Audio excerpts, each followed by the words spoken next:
Morning, guys. The Lord's led me to watch one of my words, but I don't think you're ready to hear it. And it's, you need to hear this first, and then you can hear it maybe. So I pray that the Lord gives you an ear to hear what the angel of the Church of Ephesus is saying. And one that understands and has received the reward that all the messenger angels promise to all the churches. Have you looked at the rewards? Can you testify that you've received them? You know I can. I can. So listen up, because these aren't my words. These aren't my revelations. And they've come over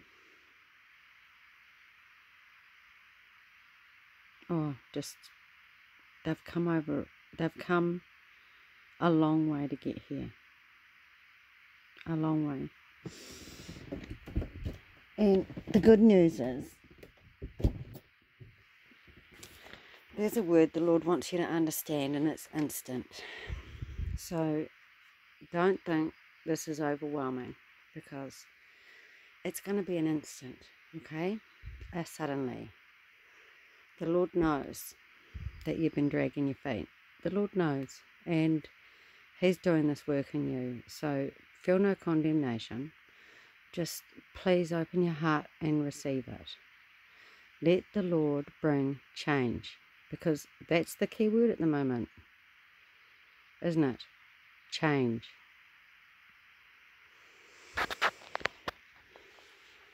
So the throne, Obama, has been given. You need to watch my AntiChrist videos. There's 4 of them. All went up last night. The throne Obama has been given authority of by the dragon is a shithole. I haven't done all my highlighting, sorry. You can highlight it yourself. The carpet, the red carpet that he crosses over on to the promised land, because the crossing's next, is your blood. Yeah, it's your dead bodies. So those that watch the parade, who are triggered, who are ushered into a place that no one comes back from,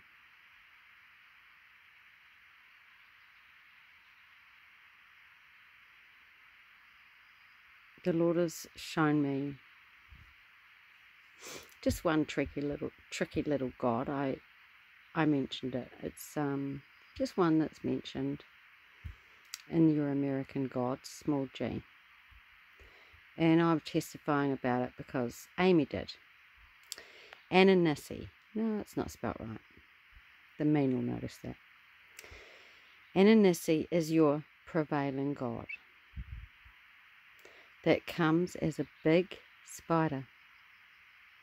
It enters through your mouth, and it hunts the souls of men in your host body.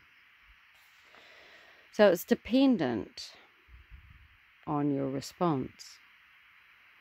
You believe, you're tricked, you think your chains are off,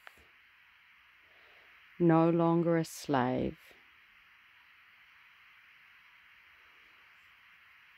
The word that I can't bring is about the John Carpenter, where the glasses are on and you see, but you do not see. Like Jesus said, you say you see, but you do not see. But I can't bring it yet. I just don't.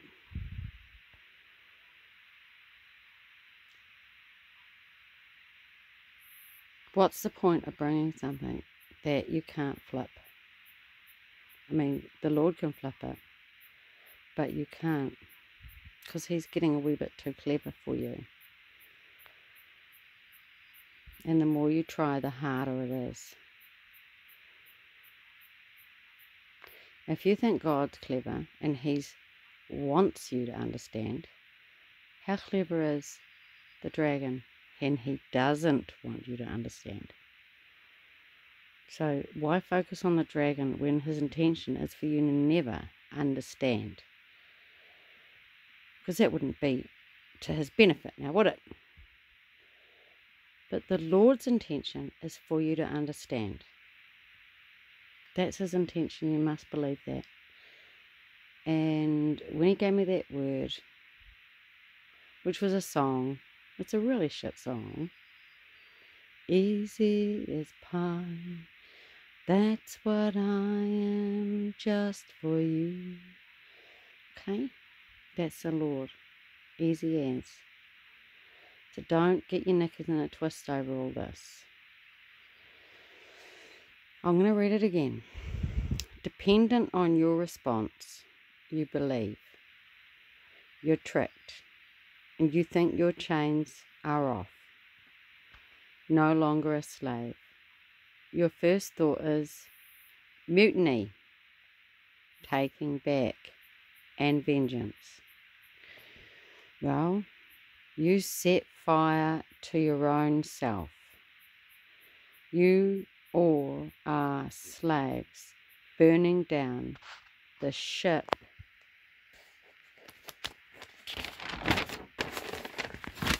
You can look at the episode on American Gods. He's a black man.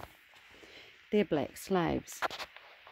It's not about black men or black slaves. It's about opposites, black and white. It's not about all lives, what is it? The All Blacks? No, it's not about Black Lives Matter. And it's not even about Every Life Matters. And it's not the fact that we had the All Blacks here and our national anthem. They call this nation she. And ships and boats and cars and all the toys and idols you have, you give them the name she. Oh, she's a beauty. It's not even about that. It's about what you've done. You're looking at the world, what everyone else has done. But, well, you set the fire to your own self. You are the slaves burning down the ship that you are still in. You become the red carpet, helping the AntiChrist take his throne. So will you be visited by one who has the big spider? Will you allow her to lay a nest on your lips, so these little ones can find a home, and you can go then assigned to continue to multiply for a harvest of tears. Those are harvested first, and they're thrown in the fire. So what's the alternative? You say, show one, show me one. There are none. There's no way out. There's no other choice. No, there's no one way. There's no one way. That's why Christopher manifests, because he saw that.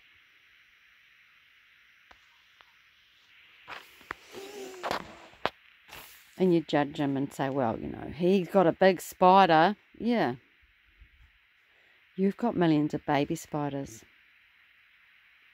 And every one of them turns into a big spider and multiplies.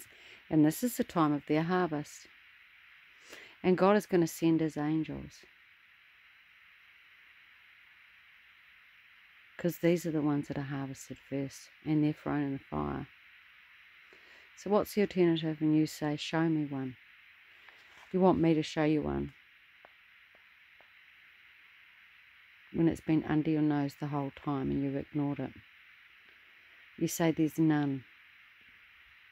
because you don't want to see one. You say there's no way out because you haven't even looked. You haven't even looked. Yeah, look. Did you look up? No. There is one way, right?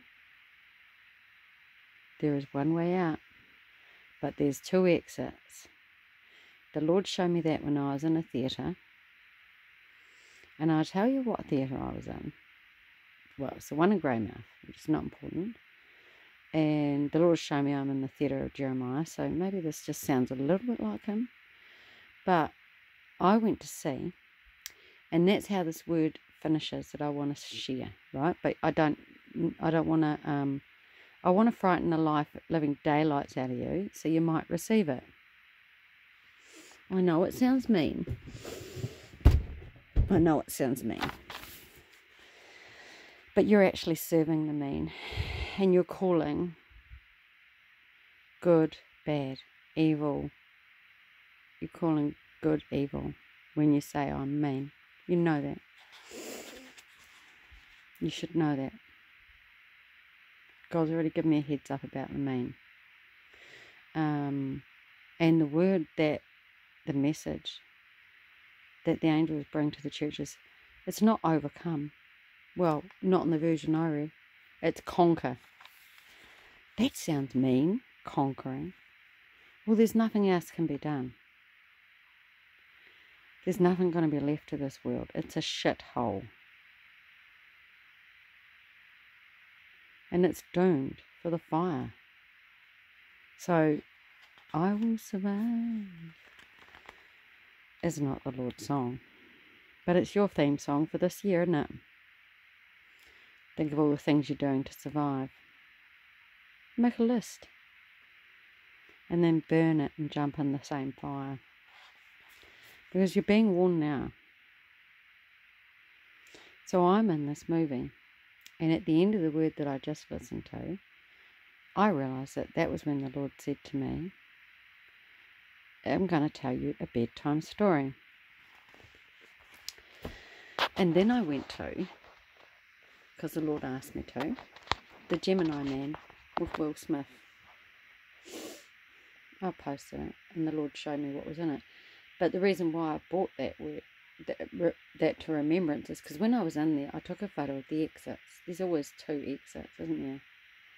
The little green man running, running. You know, the one that was in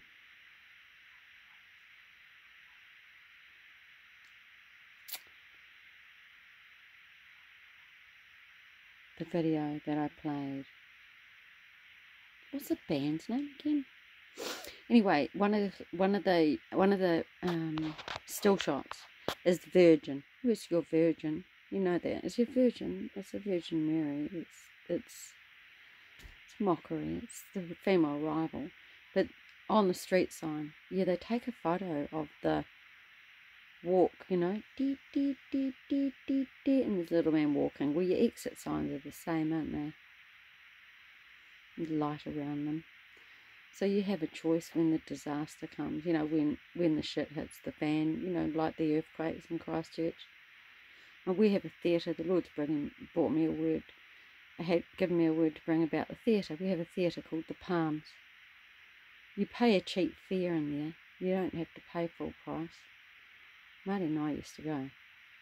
It's like a risk, really. They basically said it's unsafe. Like, there was a sinkhole in the middle of the mall. But they never fixed it. Well, they covered it up. Everything's just a big cover-up. It's ready to blow. So, you know, we're cheapskates and we go to that theatre.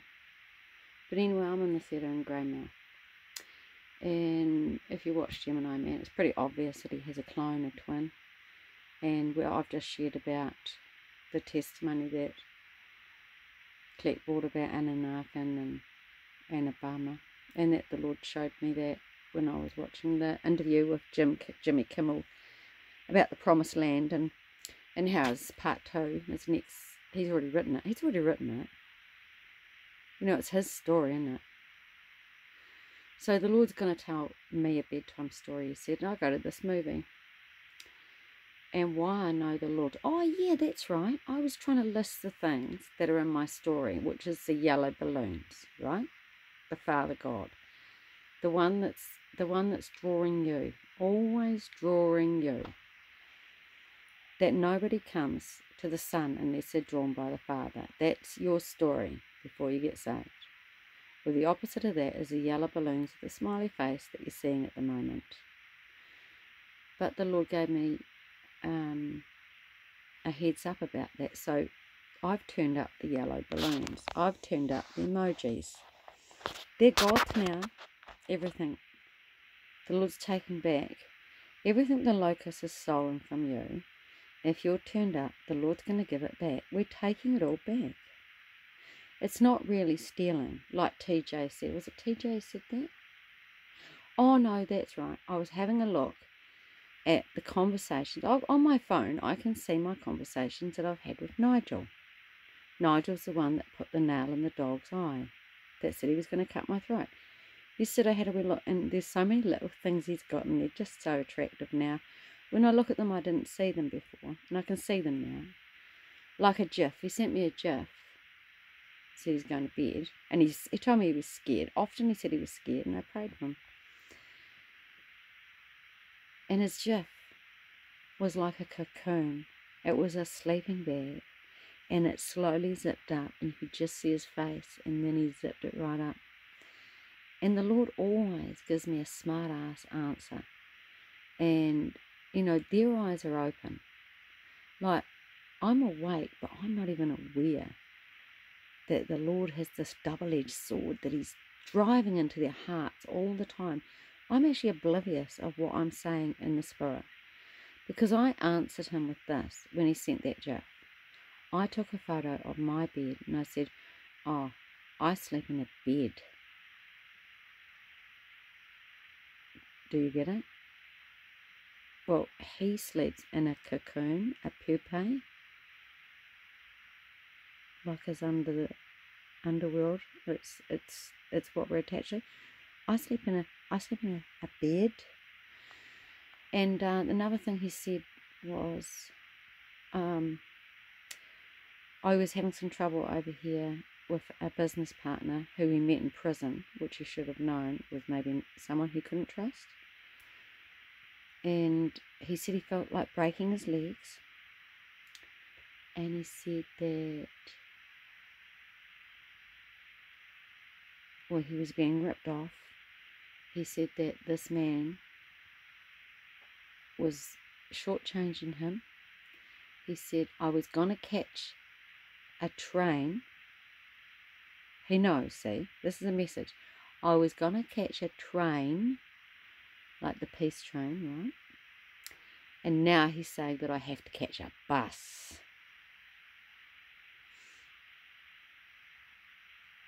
A bus is a good thing for me. I didn't see that. I didn't catch that one. But then he said, I'm going to take something. He said, I'm not stealing it. I'm taking it. So the Lord's flipping that. What he's saying is, I'm not stealing. See, because he's just taking back what's his. He's taking home what's his. So if you're not going home, you were never his. And the things, all the things that the locust has taken from us are restored before we go home. Because otherwise, the Lord put that word in there for no reason. Like he was just filling up pages in a book, like Obama's toilet paper. How he talks about the pages in his book, The Promised Land.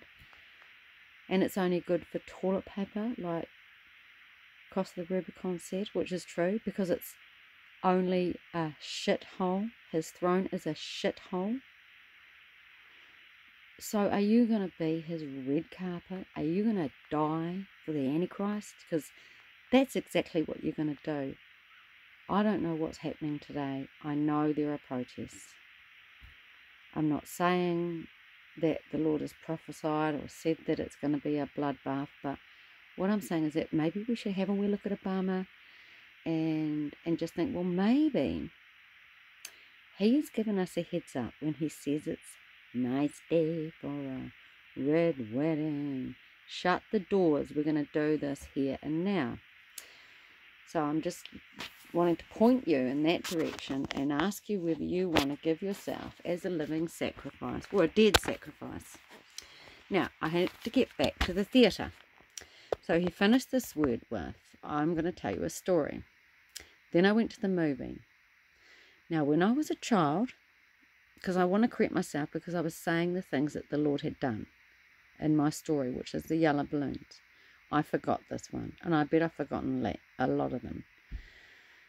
So he says, remember. You have to remember him, and you have to write everything down. And I guarantee you don't have a pen and a paper right now. I guarantee it. You study the enemy, but you don't look up. And the Lord said, look up. 3:08, look up. And it was on the 6th of January, which is the same day that we had the birds falling from the sky in Rome. And we had the incarnation of their Messiah into a host body. It's quite a big deal having locusts, isn't it? So he is a subtle beast, and I know you think it's not happening, but the Lord showed me it is. Maybe you should just think about how close you are to taking the mark of the beast and how you can't find any way out except vengeance. So anyway, the Lord reminded me when I saw something at this movie. I've screenshot it. I took a photo in the theatre. It was a miracle. It's a miracle, this whole story. Do I say the whole thing, Lord? Oh, have you got time, guys? It's a good one.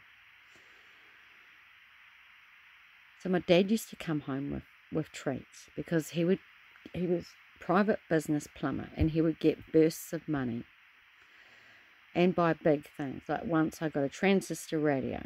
It's a big thing back then. And another time I got a painting. It was a print, but it was framed, didn't have glass. And so did my sister. As usual, I like my sister's one better than mine, but hers was green. It was a young girl playing guitar. I don't see any meaning in it. But my one was sort of purple. It had a purple hue, and it was a young girl. She had an elegant hand, and she was resting her hand on this big book. And under her arm was her little brother. She was reading him a bedtime story, and that's what it was called, bedtime story.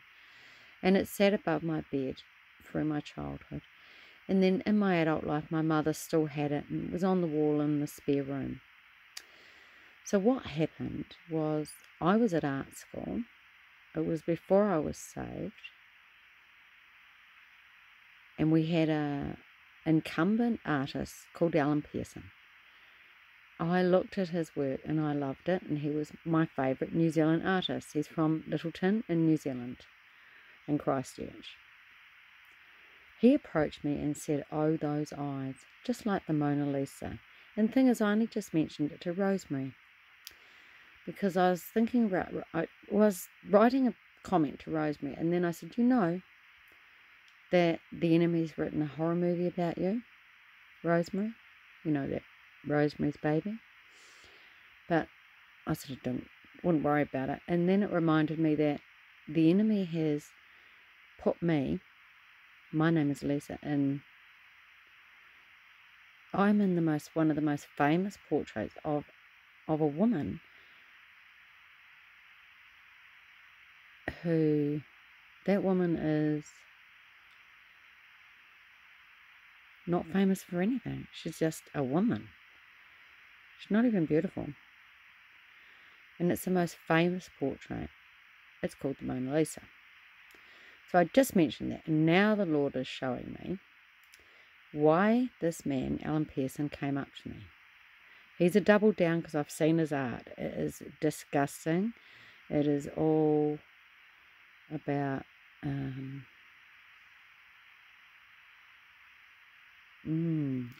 don't even like to think about it, right?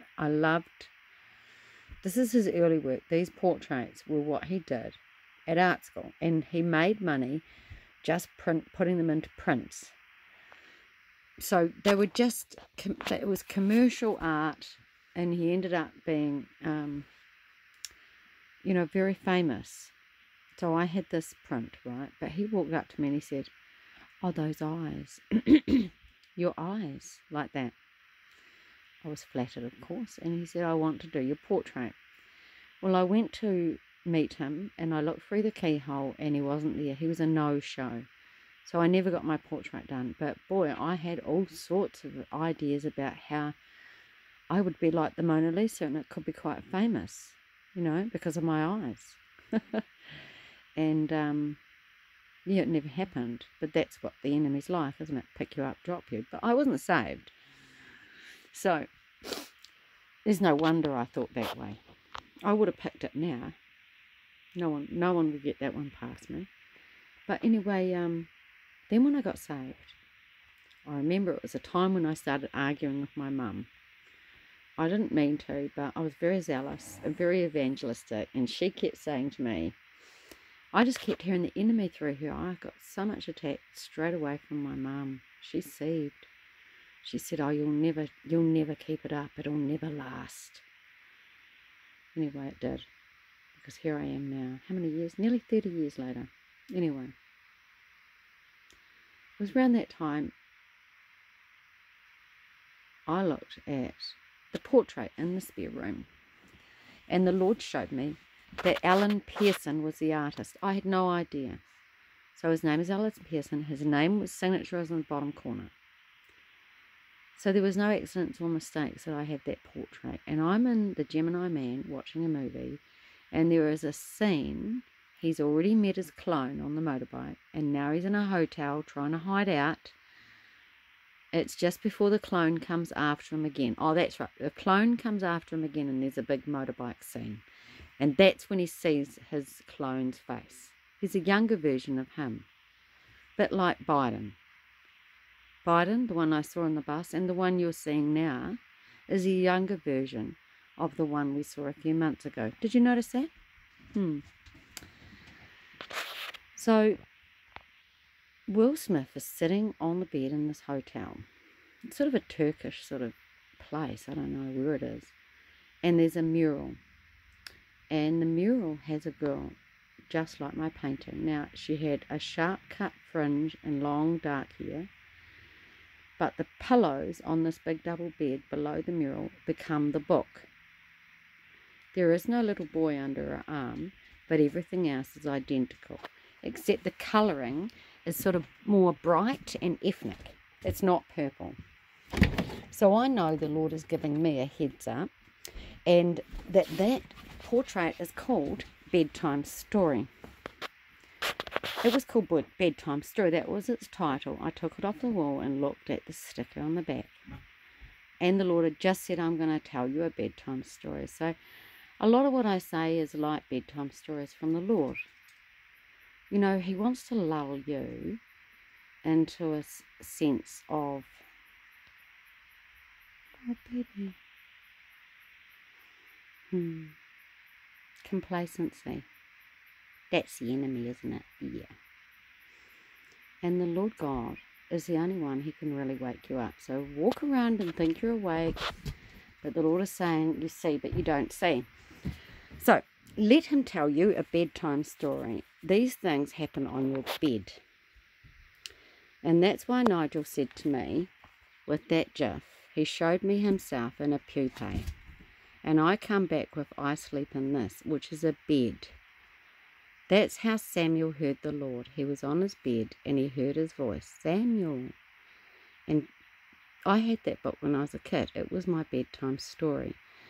There were 3 stories that my mum bought from a travelling salesman, beautiful images. One was the story of Solomon, how he kept getting up to his, Samuel, kept getting up to the priest saying, "Did you call me? Hey, wait a sec, did you call me?" And then the priest cottoned on. He said, "Look, it's the Lord. When He calls, say hi," basically. I loved it. And he was on his bed. The Lord is saying something about your bed. And I know everyone says, "Oh, I find God here or there or there." I'm going to be a bit pushy here. You know, find them on your bed. It's scriptural. It really is. Play some worship music, stuff that really brings the presence of the Lord for you. For me, it's Jason Upton. But it has to be prophetic. And you'll know when the Lord gives you that worship music. You don't play the Pied Piper, you know, the secular songs, when you're actually waiting on the presence of God. I'm sorry, you don't. You will need to find something that just glorifies the Lord, because you can't be lying there trying to turn it up the whole time. This is a time to rest in the Lord. It's a bedtime story. You need to hear him now.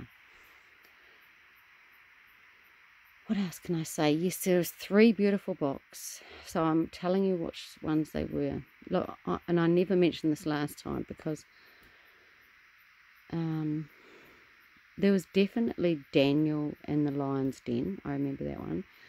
And there was definitely Moses, like when they tried to kill Moses, because Moses brought the law. They did everything they could to slaughter him. You need to trust the Lord. But he didn't live. I mean, he didn't die. He did live. Well, he died, but he died to himself. He murdered someone.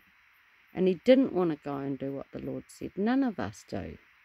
Because it's blimmin' scary. But the Lord said to me when I said that, I've written it down, I read it to you. He just said, don't worry, Lisa, I'll do it for you. So just rest. He'll do it for you. But if you can't rest, if you're too busy winding yourself up, getting these little spiders all in a little busy fucking, what do you call it? Getting your knickers in a twist, they're all in you. You've got demons in you.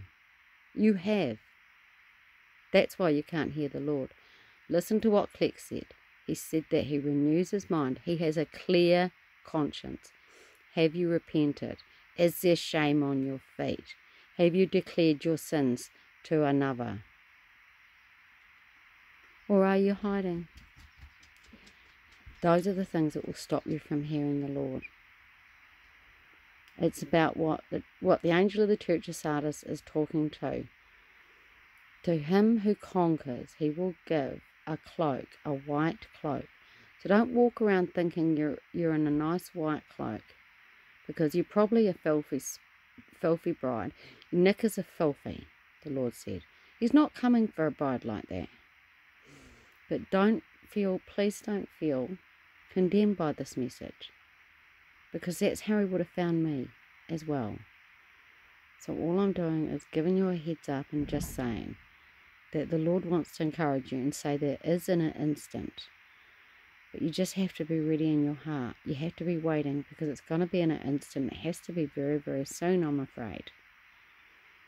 Well, I'm afraid for them, but I'm not afraid for you. Because they're going double down, right? And the fire's coming and the tears are going. They're getting pulled up. So you're either one or the other. You're either a sheep or a goat. So you need to decide who you're going to call. Who you're going to call. Because a ghost buster is not going to cut it. Not the demons you guys have. Honest, that you have demons. You have demons. My hand is burning. You have demons. You have demons.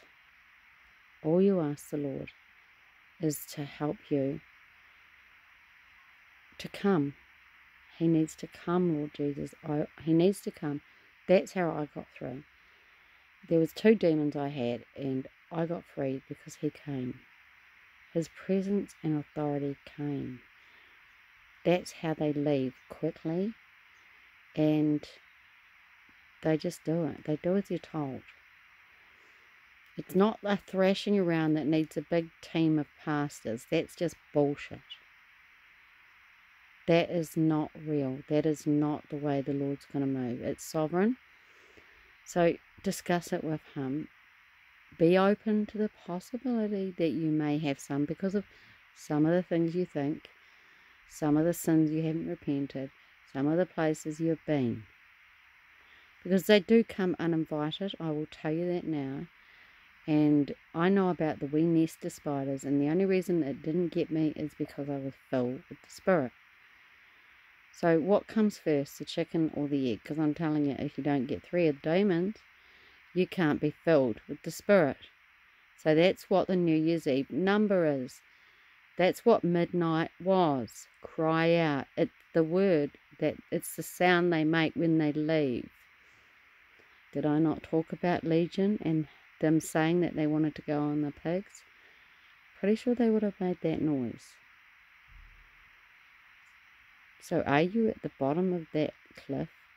Are you under that wolf skin? That expensive, elegant fur? Eating the carcasses that the demons are in? And kicking Jesus out of your town?